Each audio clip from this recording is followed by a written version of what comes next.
Assalamualaikum warahmatullahi wabarakatuh. Perjalanan hidup Nabi Muhammad SAW. Sahabat beriman dimanapun Anda berada, kali ini kita akan membahas mengenai perjalanan hidup Nabi Muhammad SAW. Simak videonya sampai habis.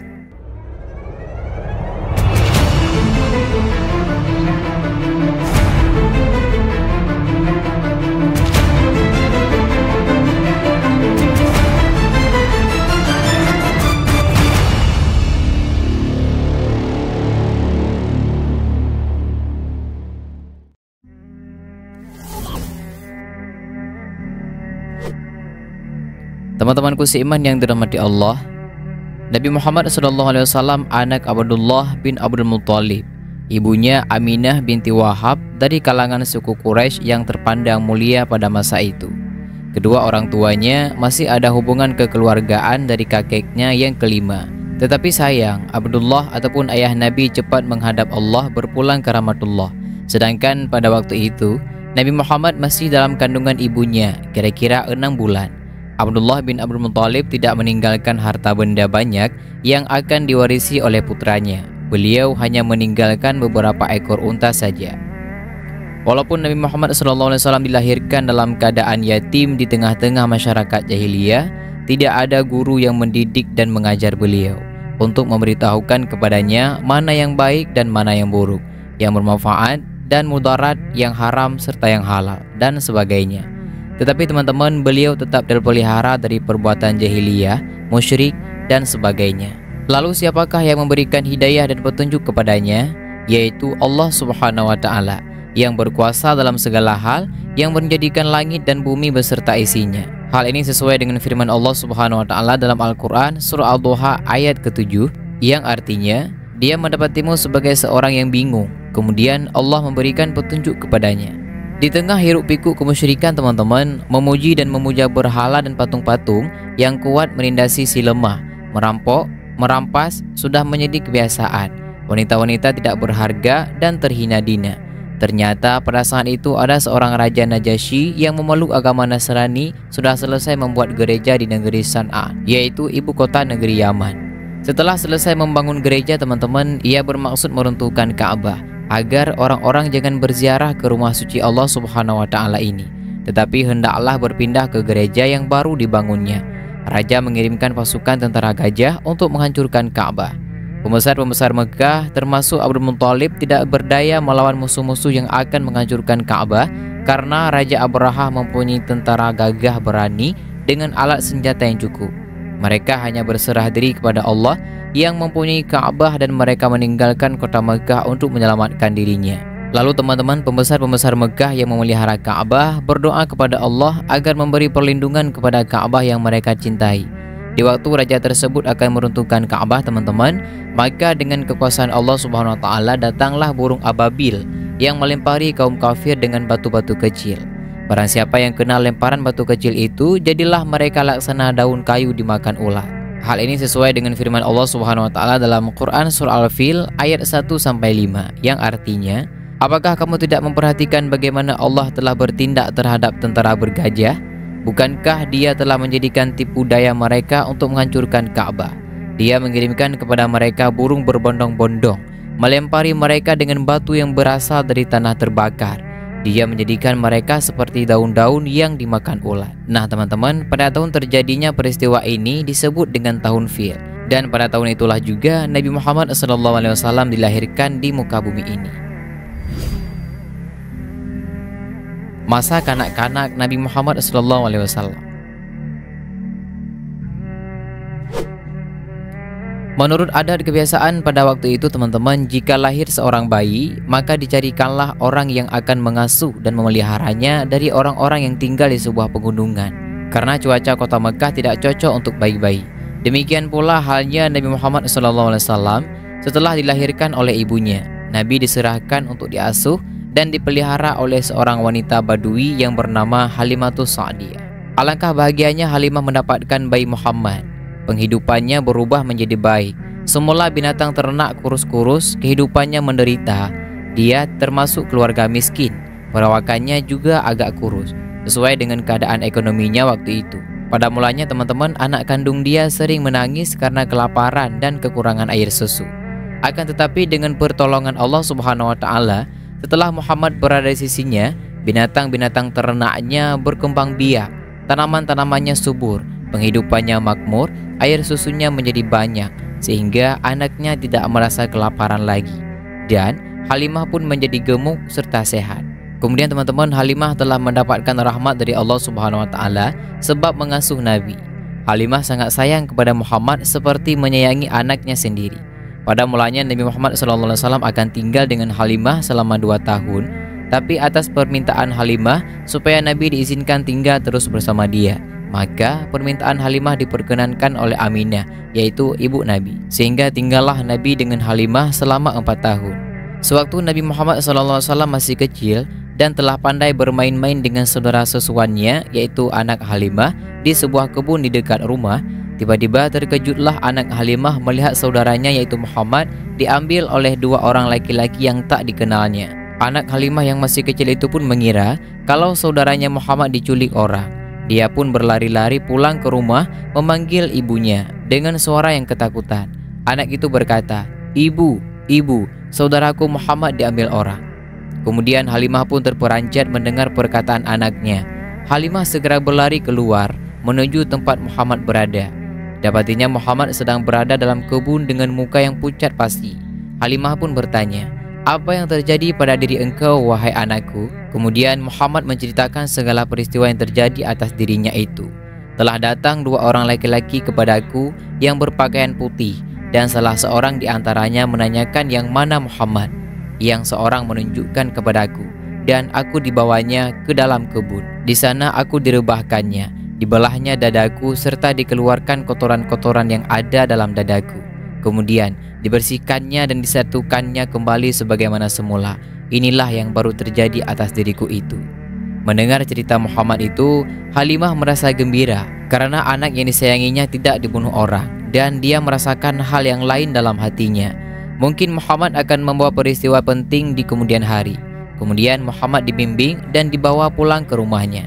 Pada mulanya teman-teman, menurut perjanjian antara Aminah yaitu ibu Nabi dengan Halimah yang mengasuh Muhammad akan tinggal bersama Halimah selama 2 tahun saja. Sesudah itu Halimah harus mengembalikan Muhammad kepada ibunya yaitu Aminah.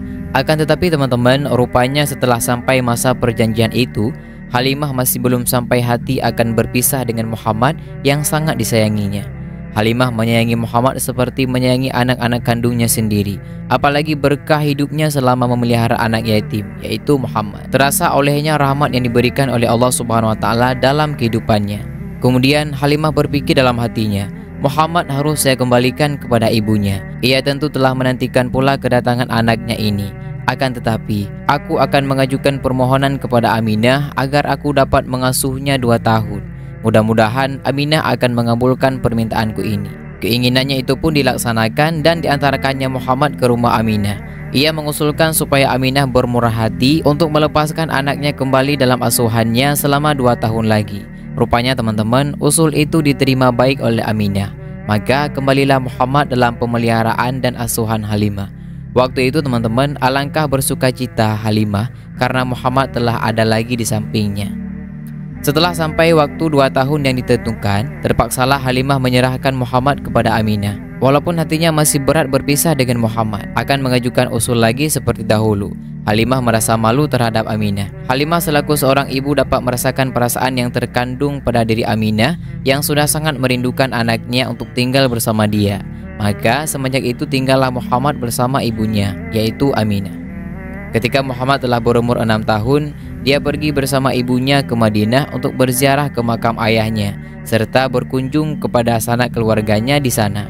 Ketika akan kembali ke Mekah teman-teman, dan baru sampai di kampung Abwa, Aminah jatuh sakit dan wafat di sana. Maka pulanglah Nabi ke Mekah bersama inang pengasuhnya, yang bernama Suwaibah.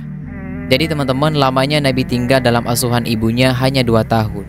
Semenjak itu, beliau telah menjadi anak yatim piatu dan pemeliharaannya diserahkan kepada kakeknya, yaitu Abdul Muttalib ataupun ayah dari Abdullah. Kakeknya sangat sayang kepadanya. Ketika mendengar bahwa cucunya telah lahir, bukan main girang hatinya, maka ia beri nama Muhammad, artinya orang yang terpuji.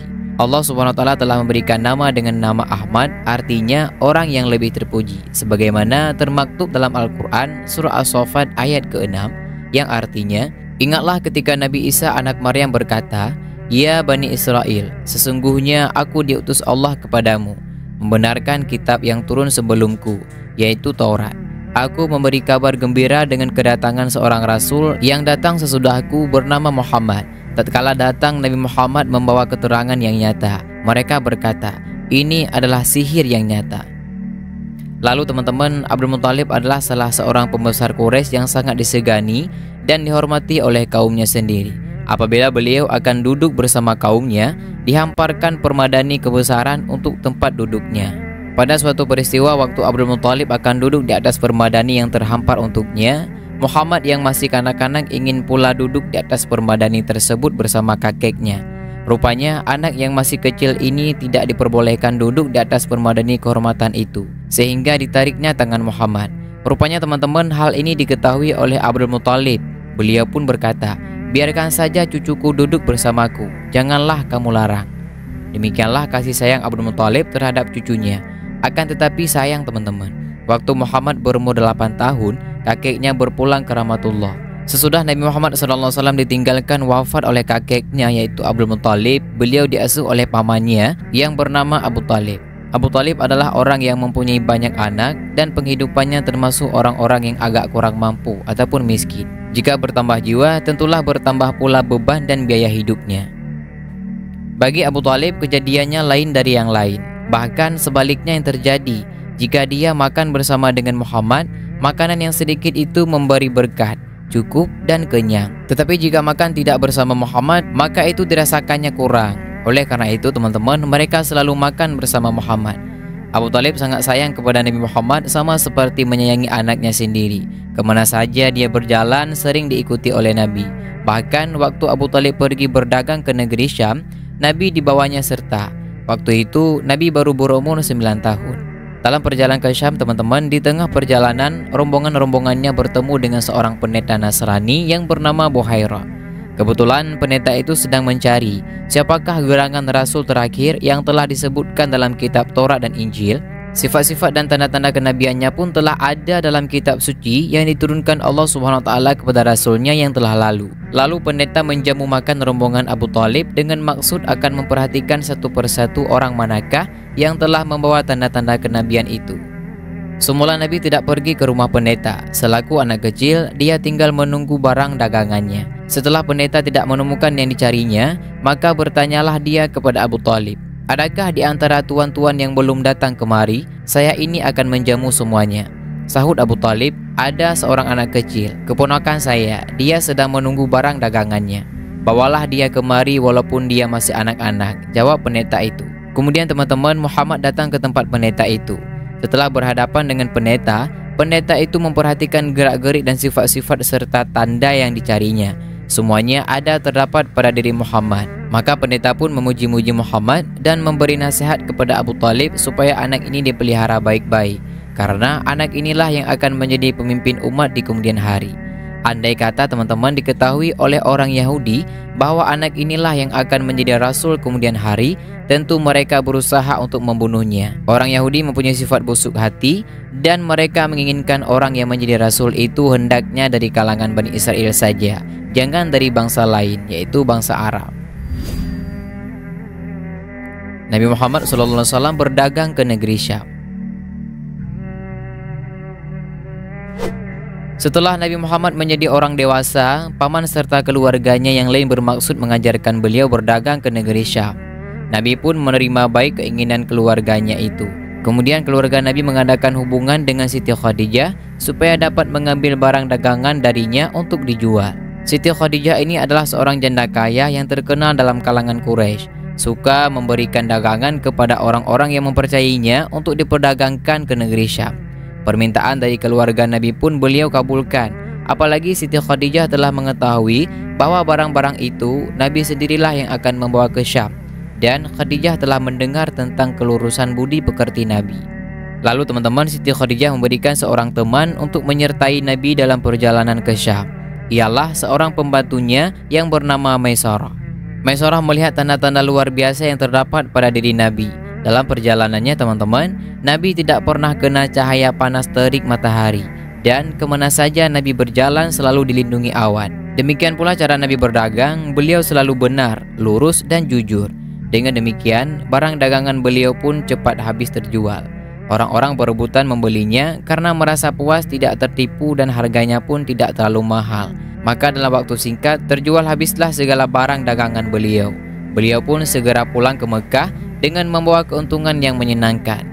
Sesampainya beliau di Mekah teman-teman, diceritakanlah semuanya oleh Maisarah kepada Khadijah sehingga ia terkagum-kagum mendengarkannya. Dengan kehalusan budi pekerti Nabi, akhirnya membawa jiwa raga Khadijah tertarik untuk hidup berdampingan dengan Nabi Shallallahu Alaihi Wasallam. Dan tak beberapa lama sekembalinya Nabi dari perjalanan berdagang ke negeri Syam, Siti Khadijah melamar Nabi untuk menjadi suaminya. Dan bagaimana kisah pernikahan Nabi dengan Siti Khadijah? Simak videonya yang akan mendatang. Teman-temanku seiman yang dirahmati Allah, dan demikianlah sedikit penjelasan mengenai kisah perjalanan hidup Nabi Muhammad SAW. Semoga dari penjelasan ini dapat bermanfaat bagi kita semua. Amin ya rabbal alamin. Assalamualaikum warahmatullahi wabarakatuh.